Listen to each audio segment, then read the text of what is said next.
بسم اللہ الرحمن الرحیم۔ شروع اللہ کا نام لے کر جو بڑا مہربان نہایت رحم والا ہے۔ الحمدللہ وکفی وسلام علی عبادہ الذین اصطفى، اما بعد، قال اللہ تبارک و تعالی اعوذ باللہ من الشیطان الرجیم، بسم اللہ الرحمن الرحیم۔ منہا خلقناکم وفیہا نعیدکم ومنہا نخرجکم تارۃ اخری۔ صدق اللہ العظیم۔ برادران اسلام، تقریر کا موضوع ہے میت کے احکام عیادت سے تعزیت تک۔ حضرات،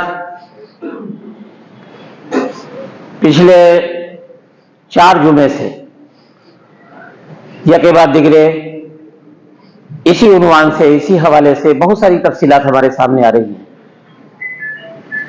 آج بھی اسی سلسلے کو ہم آگے بڑھانا چاہیں گے۔ ابھی جو آیات آپ کے سامنے پڑھی گئی ہیں، یہ سورۃ طٰہٰ کی آیات ہیں۔ ان آیات میں اللہ تعالیٰ نے جو بات بتائی ہے اس کو تازہ رکھنے کے لیے، اس کو بار بار یاد رکھنے کے لیے ہمارے نبی حضرت محمد صلی اللہ علیہ وسلم نے اس کو مٹی ڈالنے کے حوالے سے بھی جوڑ دیا۔ یعنی جب ہم کسی کی قبر میں مٹی ڈالتے ہیں تو پہلی مرتبہ جب مٹی ڈالتے ہیں تو پڑھتے ہیں منہا خلقناکم، دوسری مرتبہ جب مٹی ڈالتے ہیں تو کہتے ہیں وفیہا نعیدکم، اور تیسری بار جب مٹی ڈالتے ہیں تو پڑھتے ہیں ومنہا نخرجکم تارۃ اخری۔ کیا ہے ان آیات کا مفہوم، اس کا مطلب، اس کا ترجمہ؟ یہ ہمارے ذہن کو بنانے کے لیے بہت اہم پیغام ہے کہ جب ہم مٹی ڈالتے ہیں اور کہتے ہیں منہا خلقناکم، تو گویا کہ اللہ تبارک و تعالیٰ کی اس پیغام کو ہم یاد رکھتے ہیں کہ ہمارا پروردگار ہم سے کہہ رہا ہے کہ ہم اسی مٹی سے ہم نے تم کو پیدا کیا ہے۔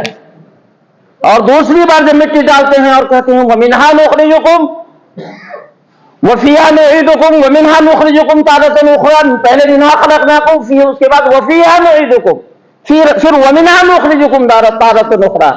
تو دوسری بار میں یہ بات اللہ تبارک و تعالیٰ کی ہم یاد کرتے ہیں کہ آج تو جو ہے ہم مٹی ڈال رہے ہیں، لیکن ایک وقت ایسا آئے گا کہ اس سے ہم دوبارہ تمہیں اٹھائیں گے۔ وفیہا نعیدکم ومنہا نخرجکم تارۃ اخری، منہا خلقناکم وفیہا نعیدکم ومنہا نخرجکم تارۃ اخری۔ یعنی اللہ تبارک و تعالیٰ کے اس پیغام کو ذہن و دماغ کے اندر بیٹھانے کی ضرورت ہوتی ہے کہ اسی مٹی سے ہم نے تم کو پیدا کیا اور اسی میں ہم تم کو لوٹا رہے ہیں۔ وفیہا نعیدکم اور ومنہا نخرجکم تارۃ اخری، اور ایک وقت ایسا آئے گا اس سے ہم تم کو دوبارہ اٹھائیں۔ یعنی انسان اپنی موت کو یاد رکھے۔ اللہ تبارک و تعالیٰ نے قرآن پاک کے اندر اس طرح سے بھی سمجھایا ہے کہ ہمارے دائیں اور بائیں کندھے پہ 2 فرشتے ہیں۔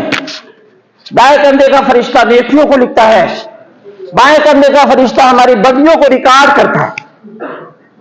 اور ان فرشتوں کو کرامن کاتبین کہتے ہیں۔ کرامن کاتبین یعلمون ما تفعلون ان الابرار لفی نعیم وان الفجار لفی جحیم۔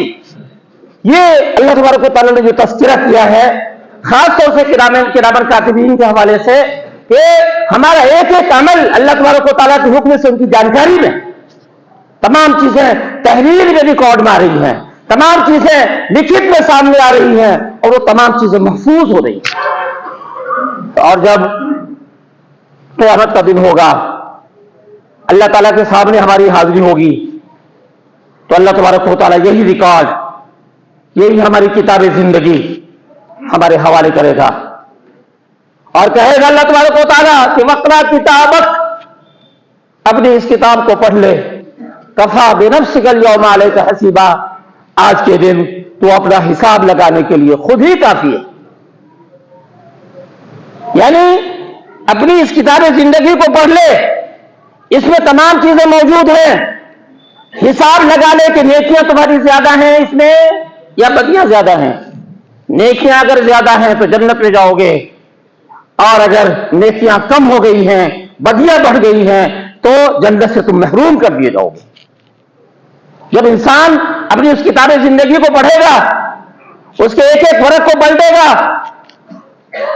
ایک ایک دن اور ایک ایک لمحہ جب اس کے سامنے آئے گا, تو انسان تعجب کر رہا ہوگا اس کتاب کو دیکھ کے, اور کہے گا, سورہ کہف میں اللہ تبارک و تعالیٰ نے اس کا ذکر کیا ہے کہ مال حاضر کتاب, انسان کیا کہے گا, مال حاضر کتاب لا یغادر صغیرۃ ولا کبیرۃ الا احصاها.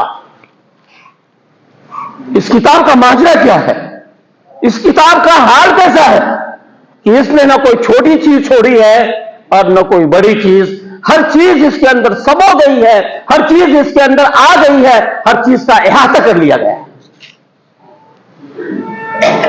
اور اس کے بعد حساب و کتاب جب ہوگا تو دو جماعت بنے گی, ایک جماعت جنت کی طرف جا رہی ہوگی اور دوسری جماعت جہنم کی طرف جا رہی ہوگی. انسان کے کچھ لوگوں کے نام اعمال دائیں ہاتھ میں ہوں گے اور کچھ لوگوں کے نام اعمال بائیں ہاتھ میں ہوں گے. دائیں ہاتھ میں جن لوگوں کے نام اعمال ہوں گے وہ اس بات کی علامت ہوگی کہ یہ انسان آخرت میں کامیاب ہو گیا, اس کی جنت پکی ہو گئی. اور جن کے بائیں ہاتھ میں وہ جو ہے نام اعمال دیا جائے گا وہ ناکام ہو چکا ہوگا, نامراد ہو چکا ہوگا, وہ جہنمی بن چکا ہوگا اللہ تعالیٰ کے فیصلے کے مطابق. اللہ تبارک و تعالیٰ نے قرآن شریف کے اندر جگہ جگہ اس طرح کی چیزوں کا تذکرہ کیا ہے تاکہ ہمارا ذہن بنے, ہم تیار ہوں آخرت کی زندگی کے لیے, تیاری کریں اس کے لیے. اللہ تبارک و تعالیٰ نے سورہ زلزال میں کہا یومئذ تحدث اخبارها بأن ربك أوحى لها يومئذ يصدر الناس أشتاتا ليروا أعمالهم فمن يعمل مثقال ذرة خيرا يره ومن يعمل مثقال ذرة شرا يره. یہ جو اس میں یومئذ یصدر الناس اشتاتا ہے, اس میں کیا ہے, اس میں اللہ تعالیٰ نے اسی بات کا ذکر کیا ہے کہ انسانوں کی دو جماعت ہو جائے گی اور حساب و کتاب دے کر کے وہ لوٹ رہے ہوں گے, چاہے تو جنت کی طرف یا جہنم کی طرف. لیروا اعمالهم, دو لوٹ رہے ہوں گے تاکہ وہ اپنے اعمال کو دیکھ لیں, یعنی اپنے اعمال کے نتیجے کو دیکھ لیں. فمن يعمل مثقال ذرة خيرا يره, جو رائی کے دانے کے برابر بھی خیر کا کام کرے گا, رتی بھر بھی اگر کوئی خیر کا کام کرے گا وہ اس کے سامنے آ جائے گا, وہ اس کو دیکھ لے گا. ومن يعمل مثقال ذرة شرا يره, اور جو ذرہ برابر رائے کے دانے کے برابر شر کا کام کرے گا, برا کام کرے گا, اس کو بھی وہ دیکھ لے گا, یعنی اس کا نتیجہ اس کے سامنے آ جائے گا. یہ جو تصور ہے, یہ جو تخیل ہے موت کے بعد والی زندگی کا, ضرورت اس بات کی ہے کہ اس تعلق سے ہم سنجیدہ بنیں. ورنہ جب انسان غافل ہو جاتا ہے, پلاننگ کرتا رہتا ہے, دنیا کے تمام لوگوں کے لیے بہت کچھ کرتا رہتا ہے, اور اگر کسی کو محروم کرتا ہے تو وہ اپنے آپ کو کرتا ہے. کہنے والے نے صحیح کہا ہے کہ آدمی بلبلا ہے پانی کا, کیا بھروسہ ہے زندگانی کا. آگاہ اپنی موت سے کوئی بشر نہیں, آگاہ اپنی موت سے کوئی بشر نہیں, سامان 100 برس کا ہے پل کی خبر نہیں.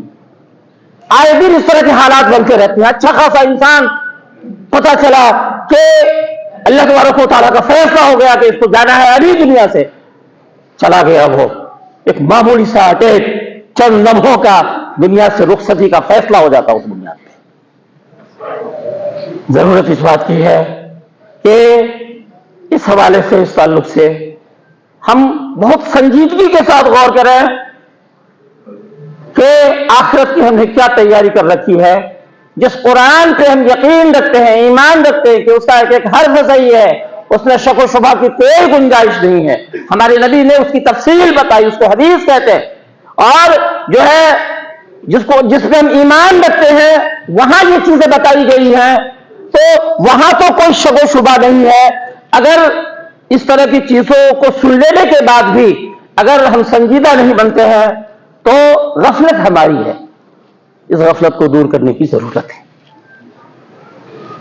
پچھلے کچھ جمعے سے یہ میت کے احکام کے حوالے سے بہت ساری تفصیلات آپ کے سامنے آئی ہیں. وصیت کے حوالے سے، عیادت کے تعلق سے، موت کے وقت کیا کرنا چاہیے، میت کو غسل کیسے دیتے ہیں، کیسے کفناتے ہیں، کیسے نماز جنازہ پڑھتے ہیں، کیسے دفناتے ہیں. اس طرح کی بہت ساری تفصیلات آپ کے سامنے آ چکی ہیں. کچھ چیزوں کو ہم اور بتانا چاہتے ہیں.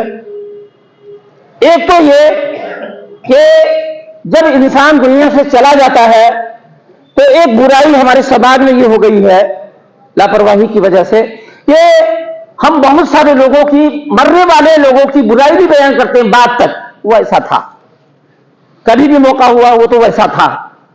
یاد رکھیے اللہ تبارک و تعالیٰ نے رسول اکرم صلی اللہ علیہ وسلم کے ذریعے سے ہمیں یہ آرڈر دیا ہے، یہ حکم دیا ہے. بخاری شریف کی روایت ہے، اذکروا محاسن موتاکم، کہ اپنے مردے کی خوبیاں بیان کرو. اور اسی حدیث کا اگلا بھی حصہ ہے، اس میں یہ بات بتائی گئی ہے کہ ان کی خامیاں بیان کرنے سے پرہیز کرو. خامیاں بیان کرنے سے اپنے آپ کو بچاؤ، اپنے آپ کو روکو. لہذا عہد کیجیے کہ دنیا سے کوئی بھی انسان اگر چلا گیا ہے تو ان کو خوبیاں بیان کرنی ہے، ان کی برائیاں بیان نہیں کرنی ہے. بعد میں اس سے ہمیں گناہ ہوتا ہے. اور بخاری شریف کی روایت ہے، اللہ کے رسول صلی اللہ علیہ وسلم نے یہ بات بتائی کہ 4 آدمی کسی مردے کے بارے میں اگر جو ہے یہ شہادت دیتے کہ یہ اچھا انسان ہے، اللہ تبارک و تعالیٰ اس کی شہادت کو قبول کر کے اس کے لیے جنت پسند کر دیتا ہے. ہماری ذمہ داری بنتی ہے کہ جو بھی اہل ایمان دنیا سے جاتا ہے ان کی خوبیاں بیان کریں، ان کی خامیاں بیان کرنے سے پرہیز کریں. اور یہ کسی کی میت پہ، کسی کے فوت ہونے پہ صبر کرنے کا بھی تصور اللہ نے ہمیں دیا ہے. ہمارے نبی نے یہ بات بتائی وہ اس حوالے سے کہ اگر کسی کے کئی بچے فوت ہو جاتے ہیں، 3 بچوں کا خاص طور سے حدیث کے اندر ذکر آتا ہے کہ وہ بچے جو چھوٹے تھے، بالغ نہیں ہوئے تھے اور ان کا انتقال ہو گیا، اگر ان کے ماں باپ ان کے متعلقین اگر صبر کر لیتے ہیں تو اللہ تبارک و تعالیٰ ان کے لیے جنت میں گھر بناتا ہے. ترمذی شریف کی روایت ہے کہ اللہ کے رسول صلی اللہ علیہ وسلم نے یہ بات بتائی کہ کسی کا انتقال جب ہوتا ہے تو سب کچھ جاننے کے باوجود اللہ تبارک و تعالیٰ فرشتے سے پوچھتا ہے کہ ان کے گھر والوں کی کیا کیفیت رہی، ان کے گھر والے ایسے موقع پہ ان کا رد عمل کیا رہا، انہوں نے کس طرح کے جذبات کا اظہار کیا. جب فرشتوں کے ذریعے سے اللہ سب کچھ جانتا ہے، اس کے باوجود فرشتے جب ان کو یہ بتاتے ہیں کہ ایسے موقع پہ ان کے گھر کے لوگوں نے انا للہ و انا الیہ راجعون پڑھا اور تیرے فیصلے سے راضی رہے، اور ایسے موقع پہ بھی تیری تعریف کی، تیری حمد کی، تو اس حدیث کے اندر آگے ہے کہ اللہ تبارک و تعالیٰ ان فرشتوں سے مخاطب ہو کر کے کہتا ہے کہ ان کے ایسے گھر کے لوگوں کے لیے جنہوں نے اللہ تبارک و تعالیٰ کے فیصلے سے راضی ہونے کا جذبہ دکھلایا ہے، ایسے لوگوں کے لیے جنت میں ایک گھر بناؤ جس کا نام بیت الحمد رکھو. یعنی ایسے صبر کرنے والے جو اللہ تبارک و تعالیٰ کے فیصلے سے راضی ہوتے ہیں، حرف شکایت زبان پہ نہیں لاتے، تو ایسے لوگوں کے لیے جنت میں گھر بنایا جائے گا اور اس گھر کا نام، اس جنت کے اس حصے کا نام بیت الحمد ہوگا. اسی طرح سے کچھ چیزوں کو اور سمجھیے کہ سوگ اور عدت، یہ سوگ اور عدت جو ہے اس کا اسلامی تصور کیا ہے، اسلامی کانسیپٹ اس کا کیا ہے، اس کو بھی ہمیں جاننا چاہیے. دیکھیے یہ جو سوگ ہے، رنج و غم کا اظہار ہے، یہ 3 دن تک کی گنجائش ہے عام لوگوں کے لیے. لیکن اگر کوئی عورت ہے جس کے شوہر کا انتقال ہوا ہے تو وہاں پہ صرف 3 دن نہیں ان عورتوں کے لیے جن کے شوہروں کا انتقال ہوتا ہے تو ان کے لیے 3 دن نہیں بلکہ 4 مہینے 10 دن ہیں. اللہ تبارک و تعالیٰ نے اس کو قرآن شریف کے اندر اس طرح سے کہا ہے کہ والذین یتوفون منکم ویذرون ازواجا یتربصن بانفسہن 4 اشہر وعشرا، کہ جو بیویاں چھوڑتے ہیں انتقال ان کا ہو چکا ہوتا ہے تو ان کی ذمہ داری بن جاتی ہے ان عورتوں کی، ان بیویوں کی، کہ وہ اپنے آپ کو روکے رکھے 4 مہینے 10 دن تک. کیا چیز سے روکے رکھے؟ شادی سے. اسی طریقے سے اس 4 مہینے 10 دن کی پیریڈ میں ان کو شادی کا پیغام بھی نہیں دینا چاہیے کھلے لفظوں میں. اسی طرح سے جو عدت کے کچھ احکام ہیں ان احکام کے حوالے سے خاص طور سے وہ عورتیں جو عدت کے دنوں میں ہوتی ہیں اس کے لیے ضروری ہے کہ وہ 4 مہینے 10 دن تک 4 مہینے 10 دن تک زیب و زینت کو نہیں اپنائے گی. اچھی طرح سے آپ دماغ میں رکھیے، اس بات کو عام کرنے کے لیے ہر گھر کی ضرورت ہے یہ کہ عدت کے دنوں میں عورتیں زیب و زینت کو نہیں اپنائیں گی، وہ خوشبو نہیں لگائے گی، وہ جو ہے مہندی نہیں لگائے گی، وہ جو ہے خضاب کا استعمال نہیں کرے گی، وہ کریم کا استعمال نہیں کرے گی، وہ جو ہے شوخ رنگ بالکل بھڑکیلا رنگ اس طرح سے زعفرانی رنگ کا جو کپڑا ہوتا ہے بالکل خوشی کے موقع پہ عام طور سے استعمال کرتے ہیں اس سے بھی بچے گی. کل ملا کر کے عام دنوں میں عورتیں جس طرح سے اپنے وقتوں کو گزارتی ہیں وہ اس سے ہٹ کر کے اس احساس کے ساتھ کہ ان کے شوہر کا انتقال ہوا ہے اور ان کے عمل سے اس بات کا اظہار ہونا چاہیے، اور اسی کو بولتے ہیں عدت.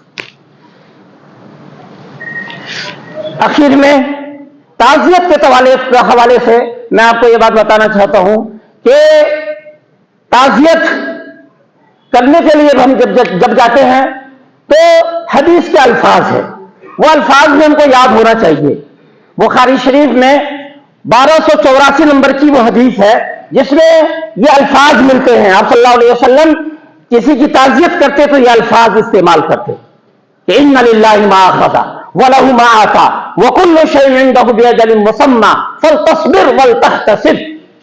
کیا مطلب ہے اس کا مطلب یہ ہے کہ جس کی تعزیت کرنے ہم گئے ہیں وہاں پہ تسلی ہم کو اس طرح کے الفاظ سے دینا چاہیے کہ وہ اللہ ہی کا تھا جو اللہ نے لے لیا. اللہ تبارک و تعالیٰ نے جو دیا تھا وہ بھی اللہ کا، جو لے لیا وہ بھی اللہ کا. اللہ کی امانت بھی اللہ نے لے لی، اور ہر چیز کا ایک وقت مقرر ہے. فَلْتَصْبِرْ وَلْتَحْتَسِبْ، تمہیں چاہیے کہ تم صبر کرو اور ثواب کی امید رکھو.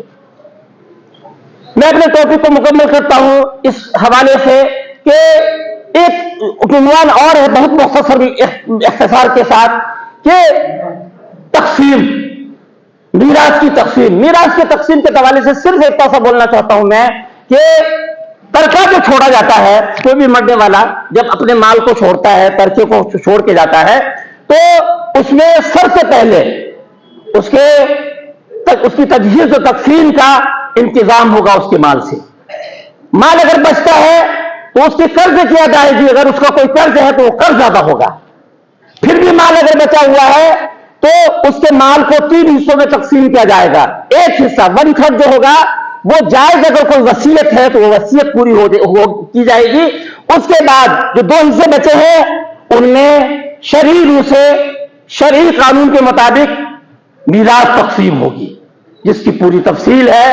میں اس حوالے سے صرف ایک آیت بولنا چاہتا ہوں للذکر مثل حظ الانثیین، کہ جو لڑکوں کو ملتا ہے وہ ڈبل ملتا ہے عورتوں کے مقابلے میں، بھائی کو جو ملتا ہے وہ ڈبل ملتا ہے بہن کے مقابلے میں. یاد رکھیے کہ یہ جو اللہ کا قانون ہے للذکر مثل حظ الانثیین، یہ اللہ کا بنایا ہوا قانون ہے، اس لیے کہ جو لڑکے ہیں، جو مرد ہیں، ان کی ذمہ داریاں زیادہ ہیں، جو عورتیں ہیں ان کی ذمہ داریاں کم ہیں، اس وجہ سے ان کو کم کیا جاتا ہے، اور جو مرد ہے، جو بھائی ہیں، ان کو زیادہ کیا جاتا ہے۔ آج جس ملک میں ہم رہتے ہیں، اس ملک میں جو یکساں سول کوڈ کا ایک قانون بنانے کی پوری کوشش ہو رہی ہے، پلاننگ ہو رہی ہے، یاد رکھیے کہ اس میں بہت ساری گڑبڑیاں ہیں۔ ان میں سے ایک یہ بھی ہے کہ لڑکے اور لڑکیوں کو برابر دیا جائے گا، اس میں کوئی تفریق نہیں ہوگی، اور یہ اللہ کے قانون کے خلاف چیلنج ہے، یہ ہماری شریعت کے خلاف چیلنج ہے۔ اللہ تبارک و تعالیٰ سے ہم کو دعا بھی کرنی چاہیے کہ اللہ تبارک و تعالیٰ اس ملک کے حالات اچھے بنائیں، مثبت اور جو پوزیٹو کام ہے اللہ تبارک و تعالیٰ ان کاموں میں ہماری حکومت کو لگائے، اور شریعت میں کسی طرح کی مداخلت ہم نہ برداشت کر سکتے ہیں، نہ کرنے کی ہمارے لیے گنجائش ہے۔ اللہ تعالیٰ سے دعا ہے کہ اللہ تعالیٰ ہم سب کو صحیح سمجھ عطا فرمائے۔ وآخر دعوانا الحمدللہ رب العالمین۔